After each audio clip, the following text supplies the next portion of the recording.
A série desse mês de janeiro chama-se Primeiro, e nós estamos enfocando as prioridades, aquilo que deve vir primeiro em nossas vidas. Primeiro, as primeiras coisas. E o que é que deve vir primeiro em nossas vidas? Nessa manhã eu quero propor para você que a oração é uma dessas prioridades. A oração deve vir primeiro em nossas vidas, e principalmente se somos cristãos.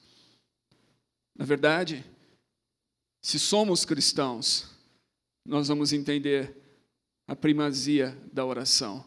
Não só entender, se somos cristãos, nós seremos movidos a orar. Aqui a gente encontra que Jesus orava. Diz no versículo 1 que ele estava orando em um determinado lugar. Lucas retrata no seu evangelho diferentes momentos em que Jesus estava orando. Jesus orava. Jesus era Deus encarnado. Jesus veio a esse mundo como Filho de Deus. E, no entanto, ele muitas vezes orava. Por que Jesus orava? Eu acredito que parte da razão pela qual Jesus orava e gastava muitas vezes períodos em oração a sós com o Pai, é porque ele queria nos dar um exemplo. Ele queria nos mostrar a supremacia, a importância, a primazia da oração em nossa relação com Deus. Como um filho que fala com seu pai. Jesus disse que não fazia nada a não ser aquilo que o Pai lhe mandava fazer. Ele dependia exclusivamente do Pai. Jesus era um com o Pai. Deus encarnado. No entanto, ele depende exclusivamente do Pai. Ele manifesta essa dependência de várias maneiras, e uma das principais delas é através da oração. Então Jesus estava orando. Os discípulos dele chegam a ele e perguntam, ou pedem a ele melhor, que ele lhes ensine a orar. Assim como João ensinou os seus discípulos. Na semana passada nós falamos sobre discipulado, nós falamos sobre Marta e Maria, nós falamos de Maria, tanto Marta como Maria, como discípulas de Jesus, e nós vimos naquela passagem que Maria escolheu a principal, a coisa mais importante, a melhor parte, que era justamente aprender de Jesus. Aqui estão os discípulos de Jesus. E eles querem aprender dele. Eles sabem que João ensinou os seus seguidores a orar. E eles pedem a Jesus que os ensine a orar. A oração é algo que nós precisamos aprender. Muito embora, e eu vou falar mais disso no final desse sermão, muito embora o cristão tenha esse anseio por falar com Deus, é um anseio que brota da própria conversão, falar com Deus é algo que nós aprendemos. Falar com Deus exige um exercício de nossa parte. Você quer aprender a orar? Ore. Quanto mais você ora, mais você aprende a orar. Quanto mais você ora, mais você desenvolve um vocabulário de oração. Aliás, as duas coisas são importantes. A leitura das Escrituras e a oração, elas andam juntas. Esse vocabulário da oração que você desenvolve vem por essa combinação da leitura das Escrituras e da oração. Mas é algo que nós aprendemos. É algo que nós precisamos colocar em prática. Não é algo que acontece por acaso. Não é um milagre de Deus que na conversão, de repente, nós aprendemos a orar. Nós aprendemos a orar orando. Nós aprendemos a orar exercitando. Nós aprendemos a orar desenvolvendo esse hábito da oração como Jesus tinha. É um exercício que devemos fazer diariamente. Paulo diz que devemos orar o tempo todo. Você vai dizer assim, não, eu oro o tempo todo. Eu lembro de uma certa ocasião aqui na igreja, onde nós estávamos onde alguns ventos de liberalismo teológico estavam soprando entre nós. Então, alguns desses irmãos estavam falando, não, mas eu oro o tempo todo. A oração é o meu respirar. Isso é uma desculpa, na verdade, para pessoas que não oram em nenhum momento, na verdade, que não fazem da oração um hábito da sua vida. E eu lembro que naquela época eu acabei pregando um sermão sobre oração e eu citava um texto do Caio Fábio, em que ele dizia, um livro antigo dele, em que ele dizia que a oração é algo que essa geração desaprendeu a fazer. E ele já denunciava isso, ele já apontava para o fato de que a nossa geração havia perdido esse hábito, havia perdido esse exercício, havia perdido essa linguagem. Então, ainda que Paulo diz que nós devemos manter esse espírito de oração e nós devemos estar atentos e ligados com Deus o tempo todo, Se você não tiver tempos determinados para oração, você possivelmente não vai saber o que é orar realmente. Você não vai fazer aquilo que os discípulos estão pedindo para Jesus lhes ensinar. Note que Jesus estava orando num tempo determinado. Você tem dúvidas de que Jesus o tempo todo estava ligado com o Pai? Eu não tenho dúvidas a respeito disso. Ele estava conectado com o Pai o tempo todo. No entanto, ainda assim, ele separava momentos específicos na sua jornada, durante o dia, para estar a sós com o Pai, para falar com Deus. É esse tipo de atividade que nós estamos falando aqui. Se você não fizer isso, novamente, não adianta você vir com essa ideia de que você ora o tempo todo, possivelmente você realmente não ora em tempo algum. Então, eu quero incentivar você a assimilar essa necessidade da prática e do exercício da oração. Note que Jesus, ao responder-lhes nesse processo de ensinar a orar, no versículo 3, ele diz assim, quando vocês orarem. Jesus não disse se vocês orarem, mas quando. Jesus assumia que a oração deveria fazer parte da vida deles. Quando vocês orarem, vocês devem orar dessa maneira. Isso é algo que se espera do discípulo, que ele ore. Que se espera do seguidor de Cristo, que ele ore. Assim como o mestre orava, o seguidor do mestre também ora. A oração é um hábito, então, dos discípulos de Jesus, assim como era um hábito do próprio Jesus. E aí Jesus nos dá aqui um template, um modelo de oração. Jesus, na verdade, não está propondo aqui que a gente repita essas palavras, muito embora não exista absolutamente nada de errado em repeti-las, ok? Se você orar essa oração dessa forma, não existe absolutamente nada de errado nisso. Eu venho de uma tradição onde todo o culto nós orávamos o Pai Nosso. Eu me converti em uma igreja onde isso era habitual. Em todo o culto nós fazíamos essa oração do Pai Nosso. E tem muitas tradições cristãs que repetem a oração. Não existe absolutamente nada de errado nisso, no entanto, Jesus não estava propondo apenas que nós repetíssemos a oração. De fato, Mateus coloca esse ensinamento aqui no contexto do Sermão do Monte. E no contexto em que Mateus coloca o ensinamento da oração, como nós vemos aqui em Lucas, no Sermão do Monte, ele alerta-nos, Jesus ali alerta os seus seguidores para que eles não usem de vãs repetições. Ou seja, se você apenas repetir essas palavras, se você fazer dessa oração do Pai Nosso um mantra, uma vã repetição, sem se dar conta daquilo que você está falando em si, mas só repetir, isso muitas vezes, isso não vai fazer diferença alguma na sua vida. Então, é importante que a gente saiba qual que é a essência da oração aqui. Jesus está dando um modelo de oração, de como nós devemos falar com Deus. Se você comparar essa versão aqui com a versão de Mateus, você vai notar que esta daqui é mais curta. Evidentemente, isso tem a ver com o fato de que nós temos 4 evangelhos, e cada um deles foi escrito por um evangelista, que usou fontes diferentes para compor, muito embora alguns deles tenham usado as mesmas fontes, a gente vai ver isso, mas também a possibilidade de terem usado fontes diferentes e escolheram, então, aquilo que eles queriam relatar. Entre os eruditos, alguns defendem que Lucas é um evangelho mais velho do que o evangelho de Mateus, ou seja, ele teria sido escrito primeiro na ordem dos evangelhos que foram escritos. Então, a oração aqui ela está reduzida em relação àquela relatada por Mateus. Mas a essência é a mesma, e o que importa é a essência dessa oração. Então, nessa essência da oração modelo que Jesus nos ensina, ele nos ensina a falar com Deus como Pai. E isso é extraordinário, isso é extremamente importante para nós. Porque, embora a Bíblia e o judaísmo, e Jesus cresceu dentro da religião judaica, Jesus recebeu os ensinamentos da Torá, Jesus cresceu indo à sinagoga, ele foi alfabetizado, lendo as Escrituras. Então, Jesus conhecia as Escrituras, e Jesus conhecia a religião do seu povo, e a crença do seu povo. E muito embora a crença, então, judaica tratava Deus como Pai, não é algo novo, não é algo que começou com Jesus. Já você vai ver tanto na lei, como nos profetas, como nos poéticos, você vai ver essa ideia de Deus como Pai. Isso estava presente dentro da religião, e eu vou citar apenas 3 versos para exemplificar essas 3 porções das Escrituras hebraicas, mostrando Deus como Pai. Em Deuteronômio, por exemplo, 32:6 diz assim: é assim que retribuem ao Senhor, povo insensato e ignorante. Não é Ele o Pai de vocês, o seu Criador que os fez e os formou? Ou seja, mesmo na lei a gente encontra Deus sendo retratado como Pai. Ele é o Pai.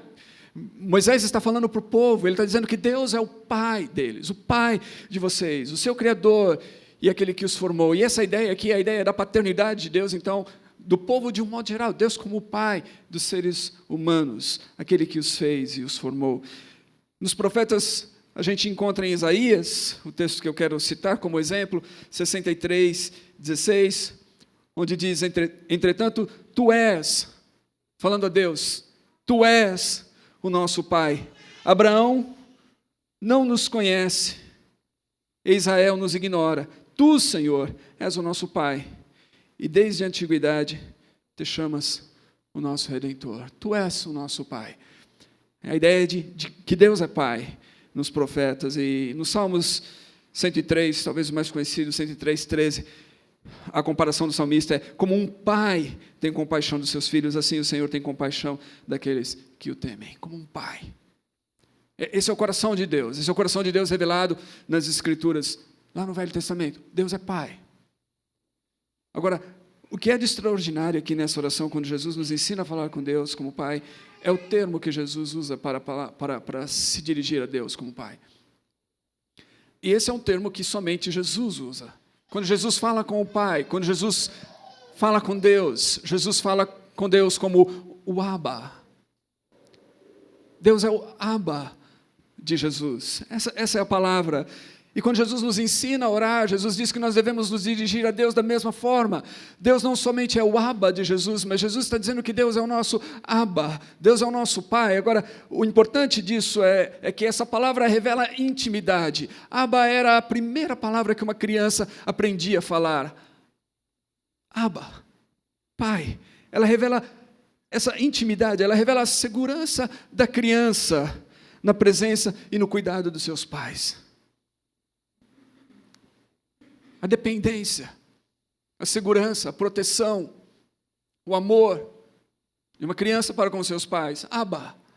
E Jesus diz que Deus é Abba, que Deus é o nosso Pai, que Deus é um Pai nosso, e que é assim que nós devemos falar com Ele. Então, o que Jesus está falando aqui é que a oração deve ser como se fosse uma conversa familiar, uma conversa dos filhos com o Pai, uma conversa de intimidade, uma relação dos filhos com o Pai. É assim que deveríamos orar. A primeira coisa sobre a oração aqui de Jesus, então, é isso. Oração é um relacionamento íntimo. É um relacionamento íntimo dos filhos de Deus com Deus, porque Deus é Pai. Agora, eu sei por experiência própria que muitas pessoas podem ter dificuldades com essa palavra Pai a princípio. Eu sei que tem muitas pessoas que talvez não tenham tido Pai. Talvez para muitas pessoas a imagem do Pai não seja a melhor das imagens, não seja a imagem mais positiva que elas tenham. Essa é uma realidade, nós vivemos em um mundo caído. Jesus nos mostra isso aqui. E Jesus nos mostra, Ele diz que nós podemos falar com Deus como Pai, tendo em vista que Deus é um Pai diferente do nosso Pai terreno. Para mostrar que, ainda que o nosso Pai terreno tenha sido bom para nós, Jesus é um Pai, ou Deus é um Pai diferente. Deus é um Abba diferente do nosso terreno, porque o nosso Pai terreno é falho. Mas Deus é um Abba perfeito, é um Pai perfeito. E é isso, nós vemos nas palavras seguintes, quando Ele diz: Pai, santificado seja o teu nome, venha o teu reino. A primeira coisa que a gente vê aqui é que esse Pai, esse Abba que Jesus diz que Deus é, Ele é um Pai celeste, cujo nome deve ser santificado ou reverenciado. Aqui nós não encontramos nessa versão de Lucas da oração Pai nosso que estás nos céus, como diz em Mateus, mas vamos encontrar no versículo 13 que o Pai que está nos céus. Ou seja, essa é a noção que Jesus está dizendo. Esse é um Pai diferente do nosso. Esse não é um Pai terreno, esse é o Pai celestial. Esse é um Pai santo. É um Pai cujo nome deve ser santificado, reverenciado. Esse é um Pai perfeito. Então ele se diferencia de todas as nossas experiências com o nosso Pai. Muitos de vocês conhecem a minha história, sabem que eu tive vários problemas com o meu pai ao crescer. Eu não tenho dúvidas que meu pai me amava e que amava a minha família. Ele nunca disse isso para mim. Mas eu não tenho dúvidas que ele amava. No entanto, eu cresci com um déficit de amor nesse sentido. Eu cresci com um déficit de saber que eu era amado. E até mesmo quando eu me casei, eu tinha dificuldades de demonstrar afeto para com a minha esposa, porque eu não recebi isso. Demorou anos para eu aprender a abraçar alguém. E demorou anos para eu aprender a abraçar o meu pai. E eu lembro dos primeiros abraços que eu dei a ele. Ele ficava todo sem jeito, duro, não sabia como responder. E talvez a vida inteira assim. Meu pai cresceu sem receber afeto. Ele não sabia transmitir afeto, mas eu não tenho dúvidas que ele nos amava. No entanto, tiveram vários episódios na nossa vida, principalmente por causa do vício dele com o álcool, em que essa relação paternal ficou extremamente difícil para mim. Então, a ideia de Deus como pai era uma ideia difícil, até que eu entendesse que Deus não era como meu pai. Muito embora eu não tenha dúvidas do seu amor, muito embora ele sempre se empenhou o máximo para suprir todas as nossas necessidades, todas elas. Eu não posso dizer nunca, durante toda a minha vida, que meu pai não se empenhou para suprir as nossas necessidades, de todos os filhos. Ele trabalhava duro, ele nunca perdeu um dia de trabalho, ele sempre levantava cedo para ir trabalhar, e ele me deu uma ética de trabalho que eu nunca vou me esquecer. No entanto, ele era imperfeito. E tinha seus problemas, e muitos de seus problemas afetaram a mim. E eu precisava de um pai melhor. E quando eu conheci o Evangelho, quando eu conheci Jesus, eu conheci o Abba, um pai perfeito. Um pai que nunca iria me desamparar, um pai que nunca iria mudar. Não há variação nele, ele não mudaria de humor. Um pai que eu poderia saber e confiar nele o tempo todo, porque não haveria mudança ou variação de humor nele. Esse é o Pai que Jesus está nos ensinando. Esse é o Pai Santo, esse é o Pai Celestial. Então, primeira coisa oração é falar com Deus com essa intimidade do Pai, sabendo que Deus é um Pai diferente da nossa experiência de Pai terreno. Nós podemos confiar e amar e confiar no amor desse Pai. Venha o teu reino. Esse Pai é diferente do nosso, porque esse Pai é rei, ele é rei do universo. O reino dele já chegou na pessoa de Jesus, mas o reino ainda virá em sua plenitude, e Jesus está nos ensinando isso. Jesus está apontando-nos tanto para o fato de que nós podemos confiar nesse Pai que governa, que é rei, ele governa sobre todo o universo, mas cujo reino ainda não veio em sua plenitude. Quando nós olhamos o mundo ao nosso redor, nós vemos uma série de coisas que estão desarranjadas, desarrumadas, nós vemos muitas vezes coisas que estão caóticas, mas há um Pai, que é o nosso Pai, que é rei, que já iniciou o seu reinado na pessoa do seu Filho, mas que irá completar isso um dia em toda a sua plenitude, e que nós devemos buscar a Ele com essa consciência. Ele é o nosso Pai. Há sinais, há evidências do seu reino em nossa vida. Nós nos submetemos a Ele, nós aprendemos com Ele, e nós ansiamos pelo dia quando o reino virá em toda a sua plenitude, e a vontade dEle vai ser feita na terra como nos céus.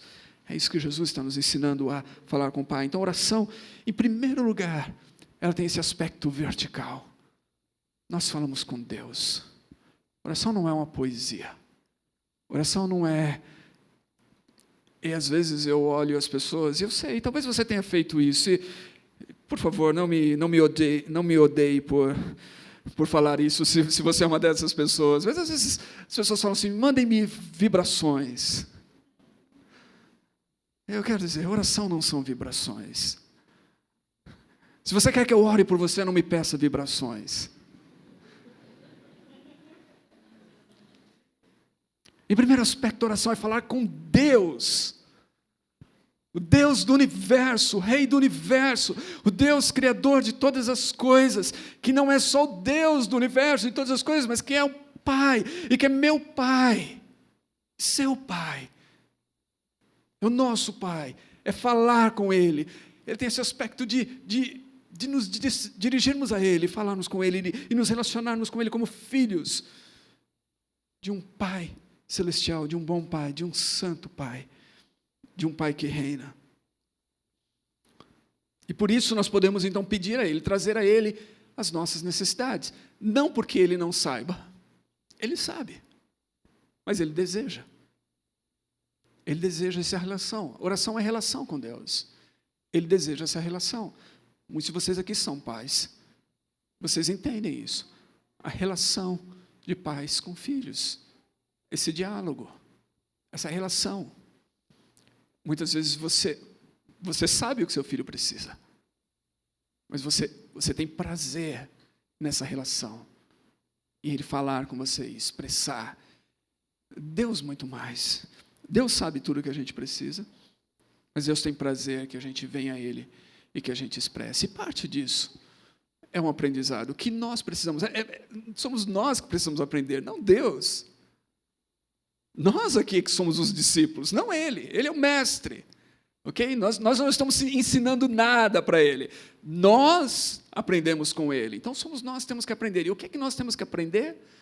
Nós temos que aprender e sermos lembrados sempre da nossa dependência dEle. Porque o grande problema da raça humana é a independência.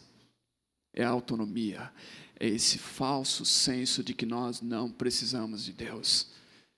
E a oração, Jesus está dizendo, ela deve nos lembrar, por isso deve ser algo diário, ela deve nos lembrar de que nós dependemos de Deus para tudo. Quando Ele fala aqui, dá-nos cada dia o nosso pão cotidiano, essa é a ideia da provisão para as nossas necessidades materiais, não somente para o pão, como alimento, mas para as nossas necessidades materiais. Agora, é importante aqui que Jesus coloca as nossas necessidades. Esse é um pai que tem prazer em suprir as nossas necessidades materiais. Não luxo, mas necessidades, ok? Eu tenho um amigo que diz que às vezes Deus dá sorvete para os seus filhos. Sorvete é mais do que pão, né? E eu acredito nisso. Às vezes Deus nos dá sorvetes. Às vezes Deus nos dá coisas além das nossas necessidades. Às vezes Deus faz isso. Eu já experimentei isso. E é possível que alguns de vocês, ao olharem ao longo da sua vida, tenham noção disso. Que em alguns momentos Deus deu mais do que você precisava, mais do que as suas necessidades. E a gente é grato a Deus por isso, por esse bom Pai. Mas o que Jesus está falando aqui é das nossas necessidades. Nós devemos aprender a olhar para esse Deus como um Pai provedor e depender dEle. Aqui é a nossa dependência de Deus. Nós precisamos dEle para as nossas necessidades, tanto presentes quanto futuras. E essa ideia do futuras, de necessidades futuras aqui, ela não transparece para nós, tanto na tradução em português, mas há uma grande discussão no Novo Testamento grego, desse versículo 3 aqui, quando na palavra cotidiano, que é uma palavra usada unicamente por Lucas, ela não aparece no grego em nenhum outro autor antigo, somente Lucas. Então, há entre os eruditos uma grande discussão dessa palavra, e São Jerônimo diz, dentre outros, é uma ideia que eu acolho também, é a ideia de que Jesus está falando aqui, não somente para o nosso pão presente, mas para buscarmos o presente com vistas no futuro. O Deus que supre as nossas necessidades hoje, com vistas no futuro também. No futuro escatológico. No futuro escatológico do reino que virá. Então, nós entendemos que nós dependemos totalmente dEle para o hoje, para o presente. Nós dependemos dEle para o futuro. Esse é um Pai perdoador. É um Pai que nós precisamos e que nos perdoa. Diz aqui, perdoa os nossos pecados, pois também perdoamos a todos os que nos devem. Há uma troca de palavras aqui que Lucas faz, quando ele diz, nossos pecados e aqueles que nos devem. E a ideia aqui é que nós devemos olhar para os nossos pecados sempre como piores do que para aqueles que pecam contra nós.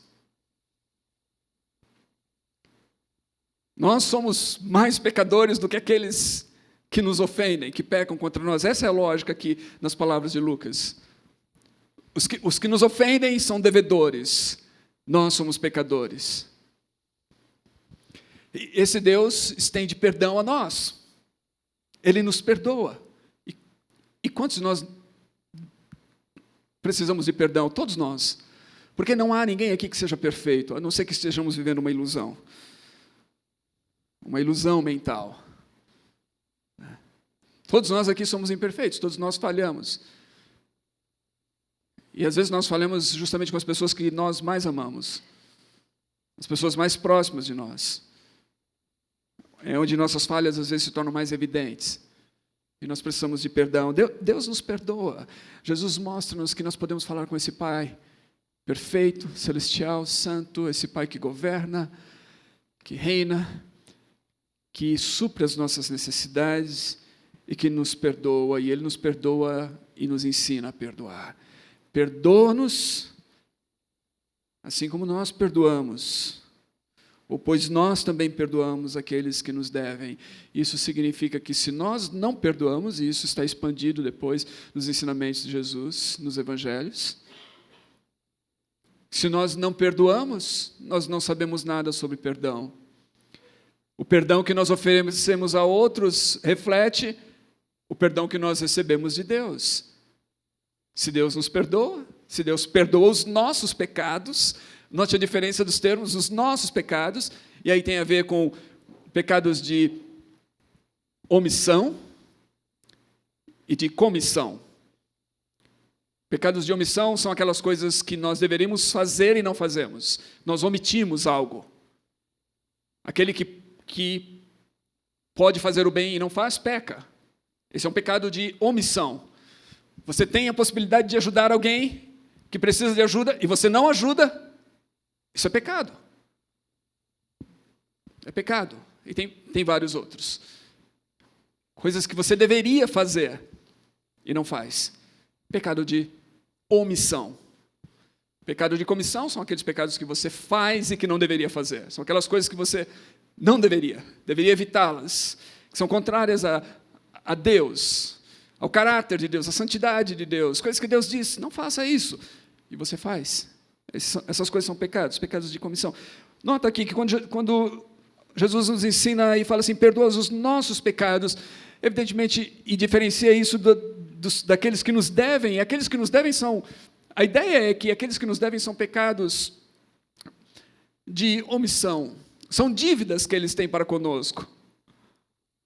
Mas nós estamos dispostos a perdoar essas pessoas. Novamente, a ideia de que esses pecados seriam menores do que os pecados que nós temos diante de Deus. Se Deus está disposto a perdoar os pecados que nós cometemos contra Ele, ofendendo a sua santidade, não estaríamos nós dispostos a perdoar as pessoas que muitas vezes cometem pequenas falhas conosco?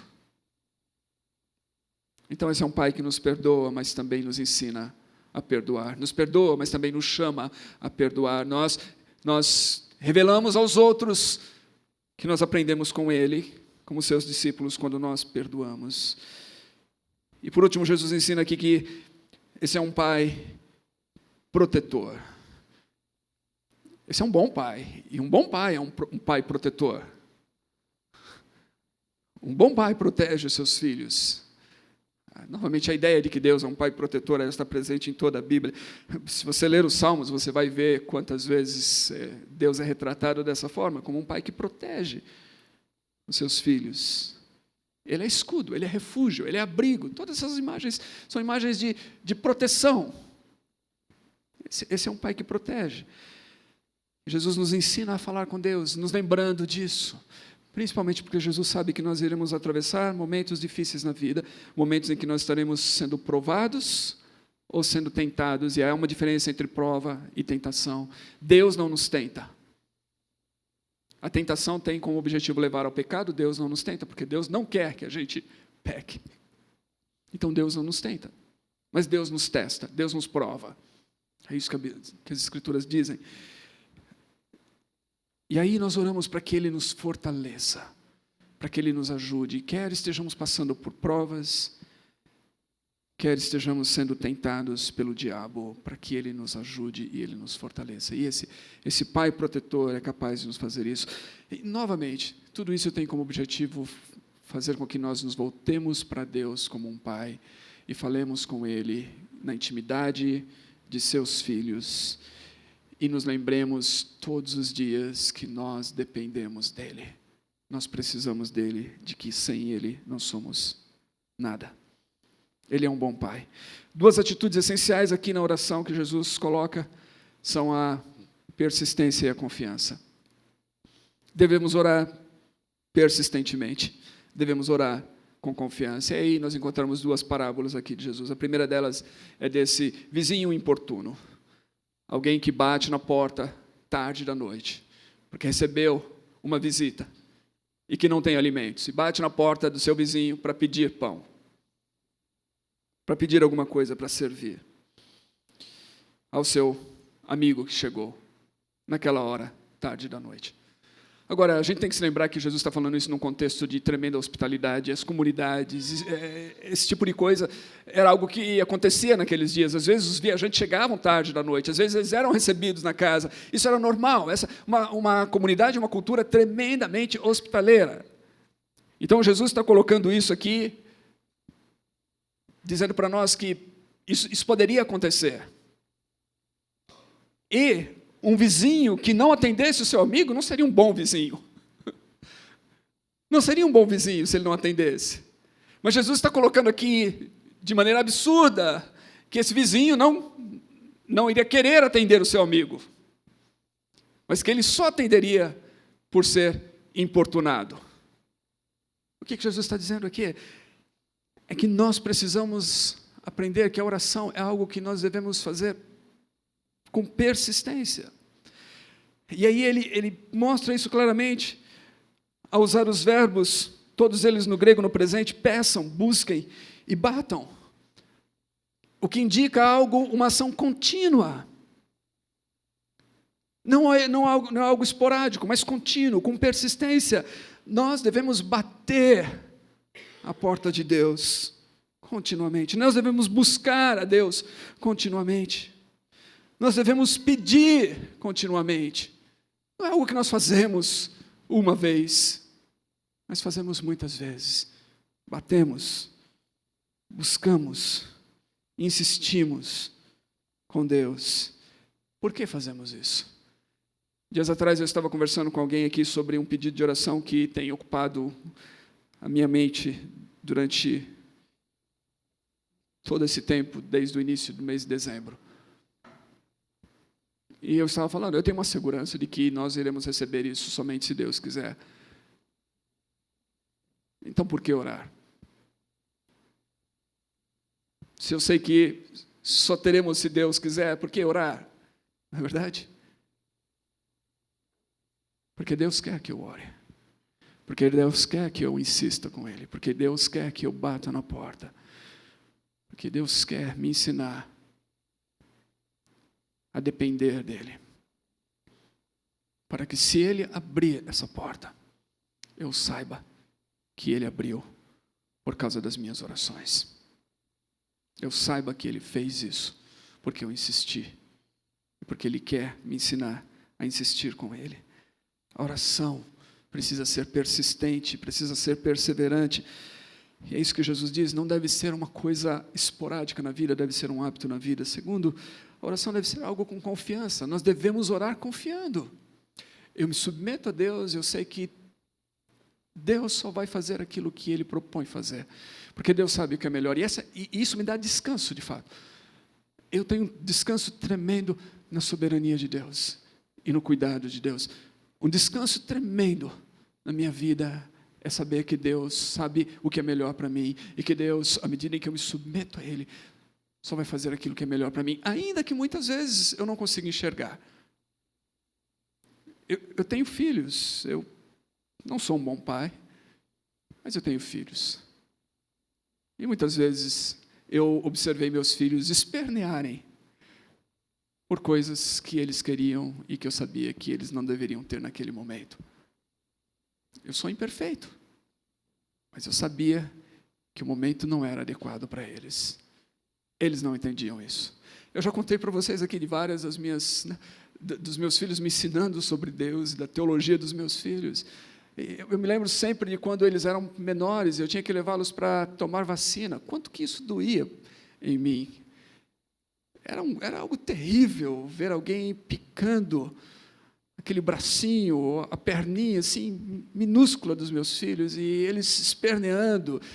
E à medida que eles iam crescendo, eles olhando para mim assim, tipo, pai, por que você está fazendo isso comigo? Por que você permite isso comigo? Né? E, evidentemente, eles não entendiam o cuidado para com eles. Então, eu quero dizer o seguinte, eu tenho um tremendo descanso na soberania de Deus, mesmo quando eu não entendo. Eu sei que Ele é um bom Pai, eu sei que Ele me ama, eu sei que Ele está me conduzindo a um futuro melhor, eu sei que Ele está conduzindo a minha vida. Eu descanso nisso. Eu confio nele.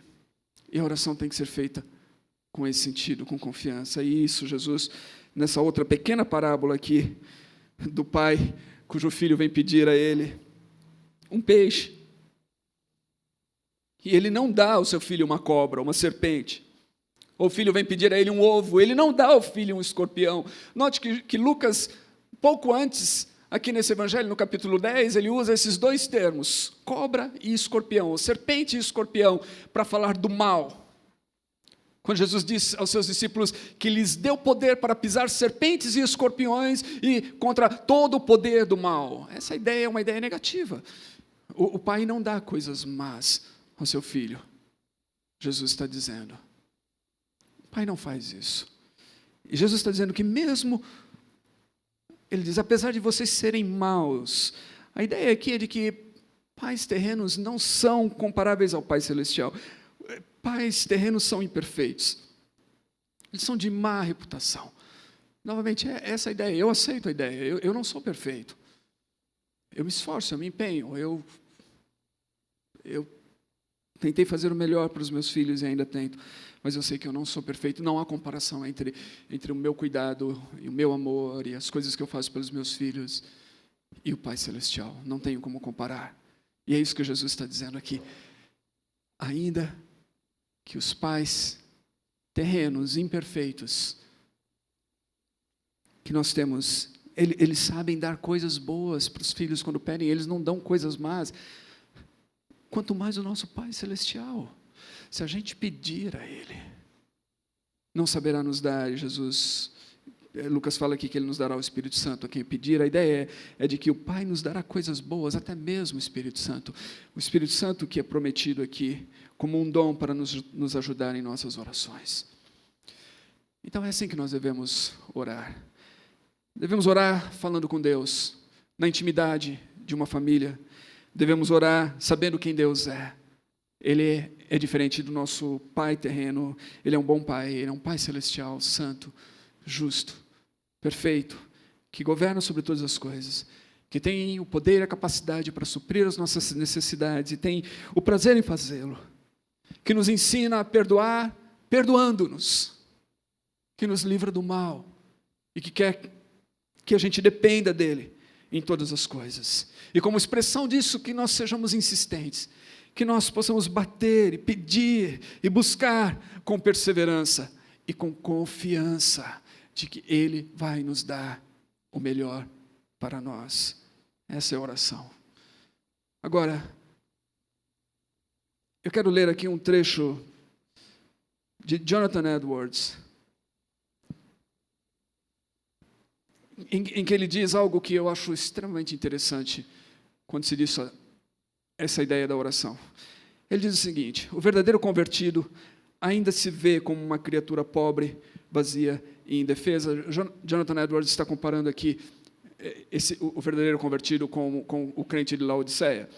O crente de Laodiceia, ele diz assim: eu não preciso de nada, eu sou rico. Eu não tenho necessidade nenhuma. Ele diz que o verdadeiro convertido, na verdade, ele ainda se vê como pobre e vazio, uma criatura pobre e vazia e indefesa, e ainda permanece em grande e contínua necessidade da ajuda de Deus. A conversão, se há uma coisa que a conversão faz, ela nos livra de nós mesmos e dessa falsa ideia que nós temos de que nós não precisamos de Deus, dessa autonomia, independência, que é a raiz de todo pecado e de todo afastamento de Deus. A conversão nos coloca no lugar que nós precisamos estar. E qual é esse lugar? Nós somos totalmente dependentes de Deus. Nós temos necessidade contínua da ajuda de Deus. Sem Deus, nós estamos perdidos. A conversão verdadeira nos mostra isso. É o que Jonathan Edwards está falando. Ele diz assim, ele percebe que sem Deus nada pode fazer. Após a verdadeira conversão, a alma permanece consciente da sua própria impotência e de seu vazio, tal como é. Ou seja, quando nós nos convertemos, nós nos vemos carentes de Deus. Nós nos vemos como Isaías. Ai de mim, que vou perecendo. Antes da conversão, a gente achava que tinha alguma coisa. Na conversão, nós percebemos que não temos nada, que somos vazios. Precisamos de Deus. Essa é a grande percepção. E ele diz assim, essa percepção, ela aumenta em vez de diminuir. Não é que nós nos convertemos e temos essa percepção na conversão, e aí com o tempo, à medida que nós vamos amadurecendo, nós vamos nos tornando cada vez mais independentes. Não. Ela aumenta. Nota a progressão de Paulo quando ele se converte. Ele vai tendo cada vez mais consciência de que ele é pecador. Chega no final, ele diz assim, eu sou o pior dos pecadores. Não é que ele vai se tornando mais santo e vai falando assim, não, eu não sou. Não, eu sou o pior. Então a conversão, ela nos mostra cada vez mais e aumenta esse senso da nossa necessidade de Deus. Precisamos de Deus. Edwards diz assim, a pessoa convertida ainda tem consciência de sua dependência universal de Deus para tudo. Um verdadeiro convertido percebe que a sua graça é muito imperfeita e ele está longe de ter tudo aquilo que deseja. Pela conversão, são gerados nele novos desejos que ele nunca teve antes. Ele agora encontra em si apetites santos, fome, sede de justiça, anseios por mais intimidade e comunhão com Deus. Então, o que eu quero dizer é o seguinte, se você é discípulo de Jesus, se você se converteu, você vai ter necessidade de orar. Você vai ter anseio de orar. Você vai ter consciência de que você precisa orar. Você vai ter consciência desse vazio imenso, dessa carência imensa, dessa fraqueza e limitação que te move aos pés da cruz. E eu acredito que todos nós que passamos por esse processo de conversão, vamos nos lembrar desse tempo em que nós éramos movidos à oração. Acontece que com o tempo parece que nós vamos crescendo. E como diz a canção de Keith Green, à medida que nós vamos crescendo, parece que nós vamos ficando frios. Mas não é algo sedutor. Nós vamos perdendo essa consciência. Nós vamos nos esquecendo dessa consciência. O mundo ao nosso redor vai tentar dizer para nós que não, a gente não precisa tanto assim. A gente já alcançou, a gente já chegou lá, a gente já tem. E aí a gente vai deixando essas coisas de lado. E sabe o que acontece com isso? O resultado disso é que nós vamos nos esfriando cada vez mais. O nosso amor pelo Pai vai se esfriando. E nós começamos a duvidar gradativamente do amor do Pai por nós. E não existe nada como oração para restaurar essa relação. O texto que foi usado na divulgação desse sermão é do John Barrett, onde ele diz: todo o declínio espiritual começa com a negligência da oração. Que Deus nos ajude a entender isso. Que Deus nos ajude a entender o lugar que a oração tem em nossas vidas. E que a oração seja e ocupe um lugar prioritário em nossas vidas. Eu desafio você mais uma vez. Não olhe para não cheque o seu celular, as suas redes sociais. A primeira coisa no dia. Olhe para Deus. Cheque a palavra de Deus. Fale com Deus. Busque Deus. Torne Deus e a oração e a busca por Deus a prioridade na sua vida. E você vai ver como a sua vida vai mudar. Se você está se sentindo fraco, se a sua fé está fraca, se o cristianismo, a fé cristã, não tem para você o mesmo brilho e fervor que uma vez teve. Esse é o caminho. Dobre-se diante de Deus. Se ajoelhe mesmo, faça isso. Faça isso no seu aposento, faça isso no secreto. Qual foi a última vez que você fez isso? Faz tempo. Faça isso. Volte a fazê-lo. Separe tempos determinados para você falar com Deus. Se você não sabe o que falar, fique em silêncio. Deixe com que Ele fale com você e quebrante. A gente tem exemplos nas Escrituras de mulheres de oração. Algumas delas, na verdade, os grandes exemplos de oração nas Escrituras são das mulheres de oração. E algumas delas em silêncio, sem palavras, diante de Deus. Se você não sabe o que falar, fique em silêncio diante de Deus, volte sua atenção para Ele. Mas coloque na sua vida a prática da oração. Faça disso uma prioridade. E você vai ver como as coisas na sua vida irão mudar.